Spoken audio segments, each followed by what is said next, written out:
Hi, நான் சுந்தர் பேசுகிறேன் மதுரையிலேருந்து. இப்போ என்னோடய கார்டனை பார்க்கலாம். இது வந்து டேபிள் ரோஸு. என்கிட்ட வந்து 5 கலர் இருக்குது. இது ரோஸ் மில்க்கு, ஒயிட்டு, அப்புறம் ரெட்டு. இது வந்து அள்ளியில் பாட்டு சின்னதாக வருது, பூ வந்திருக்கு பாருங்கள்.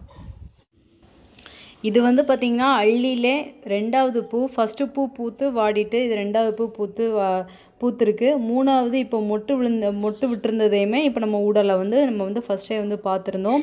அள்ளியை வந்து நம்ம வந்து பாட்டிலே ஈஸியாக வீட்டில் வச்சு வளர்க்கலாம். அப்படி வளர்க்கப்பட்டது தான் இது. அள்ளி, லோட்டஸு இதெல்லாம் வந்து வளர்க்குறதுக்கு நம்ம வந்து இதுக்குள்ளே வந்து ஃபிஷ்ஷையுமே விட்டு வளர்த்தோன்னா அதுக்குள்ளே வேஸ்ட்டு தான் இதுக்கு ஒரு நல்ல கம்போஸ்ட்டு. ஸோ இந்த மாதிரி மெத்தடை ஃபாலோ பண்ணி வளருங்க.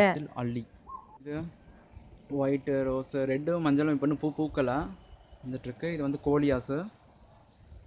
இது பிரண்டை, தூதுவளை, அப்புறம் மாதுளை, மஞ்சள், அவரைக்கொடி, அப்புறம் மொச்சை வந்துட்டுருக்கு பக்கத்துலேயே.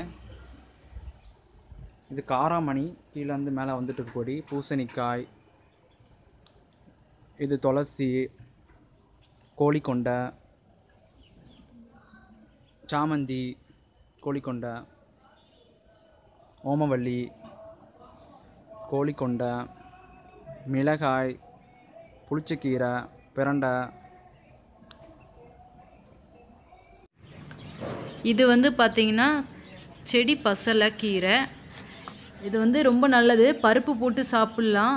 சின்ன குழந்தைங்களுக்குலாம் ஈஸியாக கொடுக்கலாம். இதை வந்து தண்ணி வேக வச்சு கூட கொடுக்கலாம். ரொம்ப நல்லது. இது வந்து டேபிள் ரோஸ் வந்து பார்த்திங்கன்னா ரொம்ப வித்தியாசமாக இருக்குது. அதோட அந்த இதெல்லாம் பார்த்திங்கன்னா அப்படியே நல்லா குச்சி குச்சாக ஒரு மாதிரி டிஃப்ரெண்ட்டாக இருக்குது அந்த பூவு. ஸோ வந்து பார்த்திங்கன்னா இந்த மாதிரி பூக்கள் வெரைட்டியை நம்ம வந்து மாடியில் வளர்த்து மாடியை அலங்காரப்படுத்தலாம். இதுக்கெலாம் எந்த ஒரு உரமும் தேவையில்லை. சோற்றுக்கற்றாழை, மிளகு தக்காளி கீரை, மஞ்சள் கரிசலாங்கண்ணி, இது மணி பிளான்ட்டு, இது புடலக்கொடி மேலே ஏறிட்டுருக்கு, சிகப்பு தண்டுக்கீரை, இது பாலாக்கீரை, அப்புறம் அதில் வந்து பாகக்காய், வெற்றிலை, சிகப்பு பொன்னாங்கண்ணி,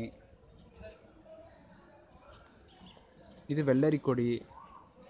இப்போ தான் பிஞ்சு விடுது, மேலே ஏறி நல்லா போயிட்டுருக்கு. இது பாலாக்கீரை, செடி பசலை, இது பால்சம், தண்டுக்கீரை,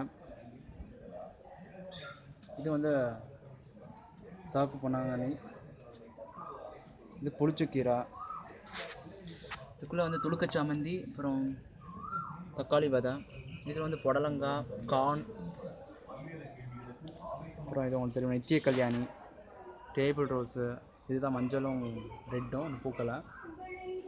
இது வந்து உங்களுக்கு சிகப்பு பொன்னாங்கண்ணி, இது வந்து கொடி பசலை. நான் எங்கள் வீட்டில் காராமணி இப்போ நல்லா காய்ச்சிருக்கு பாருங்கள். 1 2 3 4 5 6 7 8 9 10 காய். ஸோ ரொம்ப நல்லாயிருக்கு உண்மையில். எனக்கு இந்த வட்டம் காராமணி ரொம்ப நல்லா அறுவடை கொடுத்துருக்கு. கீரைக்கு அப்புறம் எனக்கு நல்ல ஒரு ஹார்வெஸ்ட்னால் இதை தான் சொல்லணும். ஸோ அதை ஹார்வெஸ்ட் பண்ணுறப்ப டக்குனு எடுத்துடுறாங்க. அதனால் உங்களுக்கு ஃபஸ்ட்டு வீடியோ எடுத்து போட்டலான்னு போட்டுட்டேன். ஸோ இதுக்கு வந்து ஆட்டம் புழுக்கா, மீன், அமினோ அமிலம் அதான் கொடுத்தேன். 3 காய் தான் கொடுத்துச்சு. அதுக்கப்புறம் இதெல்லாம் கொடுக்க நல்லா காய்க்குது. Thank you so much.